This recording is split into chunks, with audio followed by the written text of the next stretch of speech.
چنانچہ جس کے ہاں بیٹی ہو ان کو چاہیے کہ سب سے پہلی چیز اس بچی کو سمجھائیں کہ بیٹیوں کے اندر حیا زیادہ ہونی چاہیے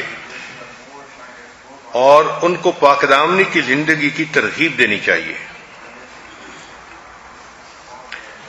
اللہ کے پیارے حبیب صلی اللہ علیہ وسلم کی بیٹی سیدہ فاطمہ الزہرا رضی اللہ تعالیٰ عنہا جو خاتون جنت بنی، ان کے اندر اتنی حیا تھی۔ ایک مرتبہ نبی علیہ السلام نے صحابہ سے پوچھا کہ بہترین عورت کون ہے؟ کسی نے کوئی جواب دیا، کسی نے کوئی جواب دیا۔ حضرت علی لانو کسی کام کے لیے اٹھ کر گھر آئے اور انہوں نے آ کر یہی کویسچن سیدہ فاطمہ الزہرا رضی اللہ عنہا سے پوچھا کہ بہترین عورت کون سی ہے؟ انہوں نے جواب میں فرمایا کہ جو نہ خود کسی غیر محرم مرد کو دیکھے اور نہ کوئی غیر محرم مرد اس کو دیکھ سکے، وہ سب سے بہترین عورت ہے۔ حضرت علی لانو نے واپس آ کر نبی علیہ السلام کو یہ جواب دیا تو نبی علیہ السلام بہت خوش ہوئے۔ پھر پوچھا علی آپ کو یہ بات کس نے بتائی؟ انہوں نے بتایا کہ میں نے فاطمہ سے یہ بات پوچھی تو نبی السلام نے فرمایا فاطمہ تو میرے دل کا ٹکڑا ہے۔ اس لیے جب سیدہ فاطمہ الزہرا کی وفات ہونے لگی تو انہوں نے وصیت فرمائی کہ میرا جنازہ دن کی روشنی میں نہ نکالا جائے، اس لیے کہ اگرچہ میت کفن میں لپٹا ہوا ہوتا ہے مگر روشنی کی وجہ سے اس کی جسامت کا اندازہ ہوتا ہے، قد چھوٹا ہے، قد لمبا ہے، جسم موٹا ہے، جسم پتلا ہے، یہ اندازہ ہو جاتا ہے۔ تو وہ فرمانے لگیں کہ میں اس چیز کو بھی پسند نہیں کرتی کہ میرے مرنے کے بعد میری جسامت کے بارے میں کچھ اندازہ کسی غیر مرد کو ہو، اس لیے رات کو میرا جنازہ نکالا جائے۔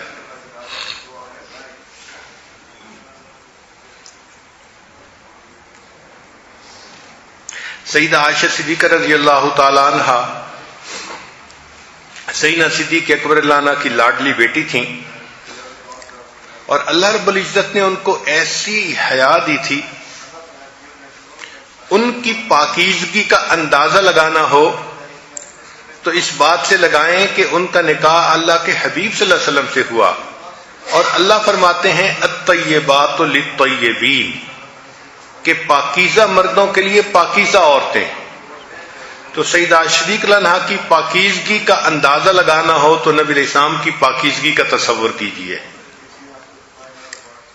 چنانچہ ایک ایسا وقت بھی آیا کہ جب کفار نے، منافقین نے سیدہ صدیق عنہا پر بہتان لگانے کی کوشش کی، مگر اللہ رب العزت نے قرآن مجید میں ان کی پاک دامنی کی گواہی دی۔ سیدنا یوسف علیہ السلام پر بہتان لگا، اللہ نے بچے سے گواہی دلوائی۔ بی بی مریم پر بہتان لگا، اللہ نے چھوٹے بچے سے گواہی دلوائی۔ لیکن جب نبی علیہ الصلوۃ والسلام کی رفیق حیات پر بہتان لگا تو اللہ نے کسی مخلوق سے گواہی نہیں دلوائی بلکہ اللہ نے وحی کے ذریعے خود گواہی عطا فرمائی۔ بی بی مریم کے بارے میں قرآن مجید میں ہے کہ جب وہ جوان العمر ہو گئیں تو گھر میں زندگی گزار رہی تھیں، چنانچہ انہوں نے غسل کرنا تھا تو گھر کے مشرقی جانب انہوں نے پانی کا انتظام کیا کہ غسل کر سکیں۔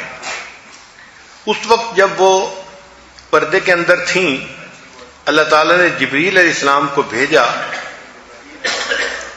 ایک بھرپور مرد کی شکل میں۔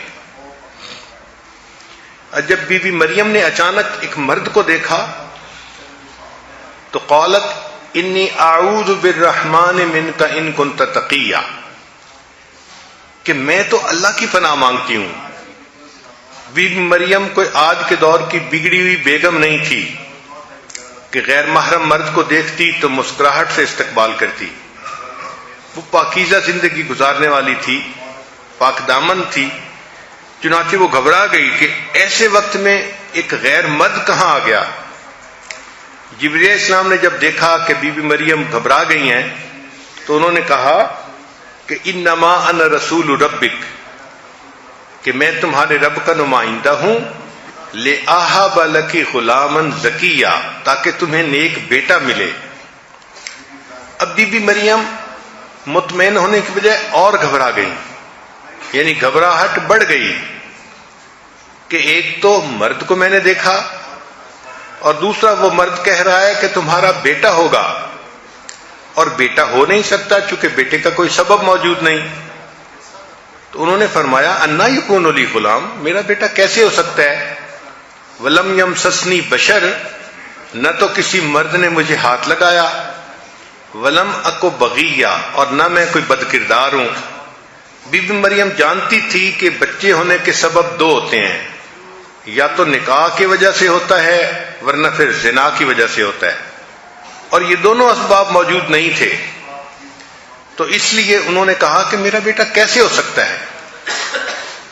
نہ تو میں نے نکاح کیا اور نہ میں نے زنا کیا۔ تو جبریل علیہ السلام نے جب یہ سنا تو انہوں نے کہا قال کذالک، ہاں ایسا ہی ہے جیسے آپ کہہ رہی ہیں۔ یہ کذالک کا لفظ جو ہے یہ بی بی مریم کی پاک دامنی کے اوپر ایک مہر ہے جو قرآن نے لگا دی۔ ہاں بی بی مریم، آپ جو کہہ رہی ہیں آپ بالکل سچ کہہ رہی ہیں۔ یہ کذالک کا لفظ بی بی مریم کی شان بیان کرتا ہے۔ اللہ ایسی بیٹیاں ہر کسی کو عطا فرمائے کہ جو ایسی پاک دامنی کی زندگی گزارنے والی ہو کہ اس پر اللہ کے فرشتے بھی پاک دامنی کی گواہی لگائے۔ دوسری صفت بچی کے اندر نیکی کا شوق پیدا کرنا۔ چنانچہ چھوٹی بچی کی شروع سے ہی تربیت ایسی کرنی چاہیے کہ اس کے اندر عبادت کا شوق بھر دیا جائے۔ سیدہ فاطمہ الزہرا رضی اللہ عنہا کے بارے میں آتا ہے، سردیوں کی لمبی رات میں انہوں نے تہجد پڑھی، جب سلام پھیرا تو دیکھا کہ فجر کا وقت قریب ہے،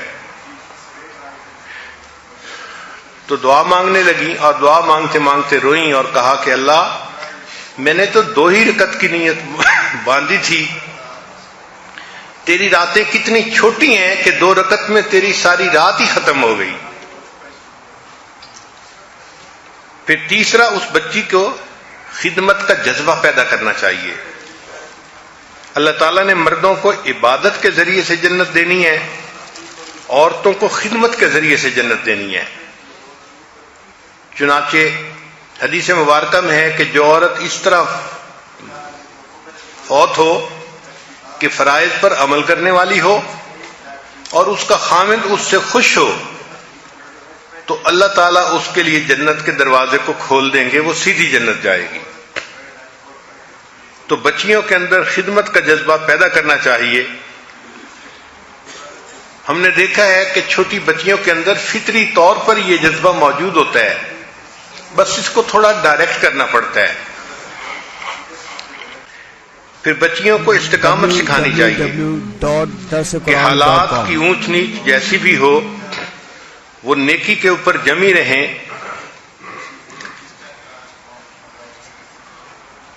سیدہ فاطمہ الزہرا رضی اللہ تعالیٰ عنہا اپنے گھر کے کام کاج خود کرتی تھیں، ہاتھوں میں گٹے پڑ گئے تھے،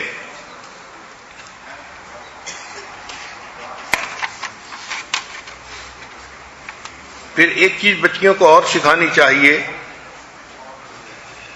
اس کو کہتے ہیں زہد فی الدنیا، کہ ان کے دل میں دنیا کا زہد پیدا کرنا ضروری ہے، ورنہ وہ بچی جب دنیا کی چمک دمک کو دیکھتی ہے تو پھر اسی میں گم ہو جاتی ہے۔ فطری طور پر اس کے دل میں سونے چاندی کی محبت ہوتی ہے، مال کی محبت ہوتی ہے۔ کسی بھی عورت کو کہے نا کہ ہم آپ کے جسم میں کیل گاڑیں گے تو پریشان ہو جائے گی، میرے جسم میں کیل ٹھونکیں گے؟ آپ کہیں ہاں ہاں سونے کا کیل ٹھونکیں گے، کہنے لگی پھر ٹھیک ہے۔ فطری طور پہ محبت ہی ایسی ہے اس کے اندر سونے اور چاندی کی۔ أَوَمَن يُنَشَّأُ فِي الْحِلْيَةِ وَهُوَ فِي الْخِصَامِ غَيْرُ مُبِينٍ، تو دل کے اندر آخرت کی محبت ہونی چاہیے اور دنیا کے معاملے میں دل کے اندر زہد ہونا چاہیے.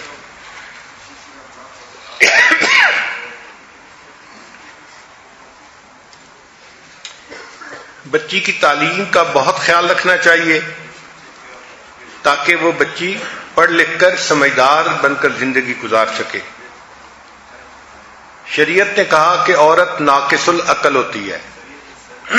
اس پر بعض عورتوں کو بہت غصہ آتا ہے کہ ہمیں ناقص العقل کیوں کہا گیا. بھئی اس کی حقیقت کو سمجھنے کی کوشش کریں کہ ناقص العقل سے مراد یہ نہیں کہ ان کے پاس ذہن نہیں ہوتا، برین نہیں ہوتا. بہت ان کے پاس ذہن ہوتا ہے، بہت عقل ہوتی ہے. اس لیے ایک بھائی اور ایک بہن مل کے قرآن پاک حفظ کرنا شروع کریں تو ہمارا تجربہ ہے کہ بہن پہلے مکمل کر لیتی ہے، بھائی بعد میں کرتا ہے، کیونکہ بھائی کے اندر کنسنٹریشن نہیں ہوتی.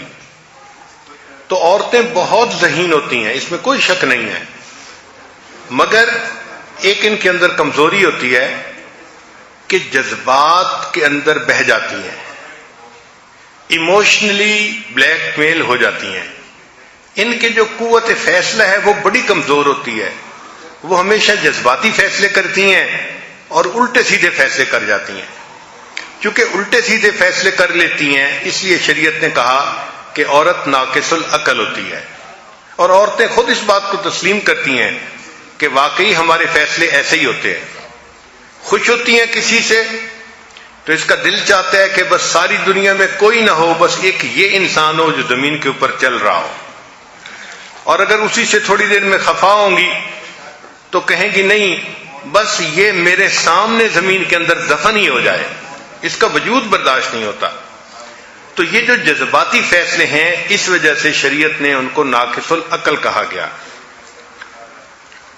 ورنہ بچیاں بہت سمجھدار ہوتی ہیں، پڑھائی لکھائی میں اچھے گریڈ لیتی ہیں، ڈاکٹر بنتی ہیں، انجینئر بنتی ہیں، عالمہ بنتی ہیں. ان کی ذہانت سے کسی کو اختلاف نہیں ہے.